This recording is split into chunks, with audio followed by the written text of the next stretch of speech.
శంభో శంకర. హర హర Mahadeva. Hi అండి, నేను సరిత.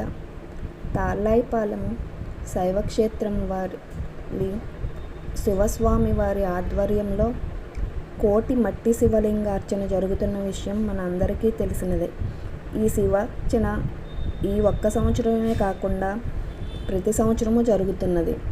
దానిలో భాగంగా విజయవాడలోని పటమటలో ఉన్న వెంకటేశ్వర స్వామి గుడి పక్కన నల్లూరి కళ్యాణ మండపంలో శివభక్తులచే ఈ మట్టి శివలింగాలు చేయబడుచున్నాయి.